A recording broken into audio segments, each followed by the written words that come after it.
tu es transgenre, ou si tu connais des gens qui sont transgenres, ou si tu veux écouter ce que j'ai à dire sur ce sujet-là, c'est extrêmement important d'écouter jusqu'à la fin et de ne pas se faire une conclusion hâtive. Alors, je suis tombé sur ce tweet-là. Manon Aubry défend la gratuité de la transition de genre dès 16 ans. En France, les personnes transgenres se 8 fois plus. Alors, écoute bien. S'il te plaît, fais l'effort d'écouter ce que j'ai à dire et de pas, si tu es dans ce cas-là, t'énerver ou quoi immédiatement. C'est vraiment bienveillant. C'est par bienveillance que j'ai fait cette vidéo-là. Il y a beaucoup de personnes qui, à un moment de leur vie, ressentent ce besoin-là de changer d'identité, de changer de prénom. Par exemple, une femme décide de s'appeler avec un prénom masculin, d'aller faire des opérations, etc. Elle ressent que c'est un besoin intérieur. Elle sent que dans cela, elle va trouver une solution. Alors, des études montrent que malgré le fait qu'elle fasse cela, eh ben, le nombre diminue quasiment pas du tout dans le nombre de ça là. Je prononce pas le mot pour que la vidéo passe, d'accord? Dans ça là, eh ben, des études montrent que ça diminue d'un tout petit peu de pourcent. Pourquoi ça ne diminue pas? Je vais vous expliquer. Il y a un grand nombre de personnes qui font cela. Elles font cela par nécessité. Nous, on les voit, on se dit, ouais, c'est des fous et tout. Non, c'est des gens qui, pour beaucoup, durant leur enfance, ils ont vécu des traumas tellement durs au point de développer le symptôme de borderline, etc., ainsi de suite, et ils enchaînent plein de choses dans leur vie qui les poussent à vouloir se séparer de cette identité-là. C'est-à-dire, ils veulent en fait, inconsciemment, faire une croix sur cette partie de leur vie.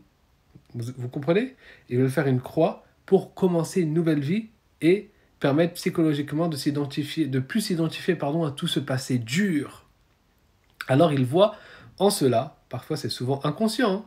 C'est inconscient, c'est le cerveau, il les dirige, il est attiré vers cette chose-là. Pour faire quoi? Pour aller mieux. Mais malheureusement, quand ces traumas ne sont pas traités, ben malgré ce changement, malgré toutes ces choses-là, ils ne guérissent pas et ils finissent par faire cela. Alors la première des choses qu'il faudrait faire plutôt, c'est permettre à ces gens-là d'avoir des thérapies gratuitement. D'accord? Au lieu de, à 16 ans, rendre gratuit la transition, alors que ça n'apporte pas de solution, ce qu'il faudrait, c'est rendre gratuit des thérapies.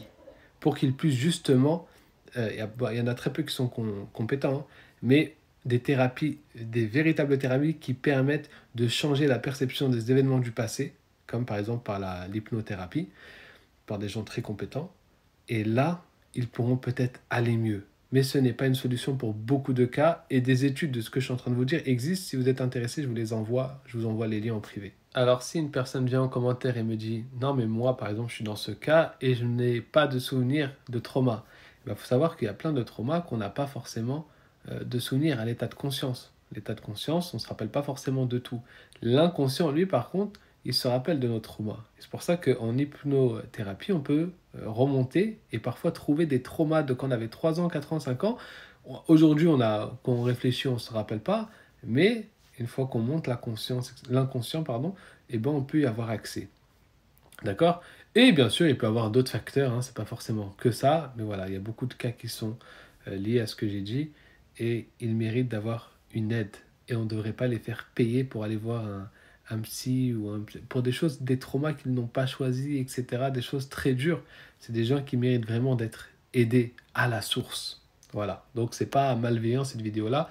C'est vraiment pour aider ces gens-là. Si vous avez un enfant qui se scarifie les bras, qui a le trouble de borderline et qui du jour au lendemain veut vous dire qu'il veut changer d'identité, c'est une personne qu'on doit aider à la source. Parce que tout ce qu'il est en train de faire, c'est des mécanismes de défense, de survie, voilà, hein, et c'est pas des solutions. On lui donne pas ce qu'il a envie au moment T parce que ce qu'il a envie, c'est pas forcément ce qu'il a besoin, d'accord? On doit lui expliquer, on doit l'accompagner et aller traiter ces chocs qu'il a vécu.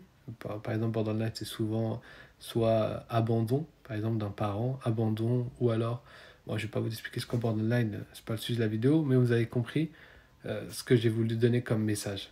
Que Dieu vous protège.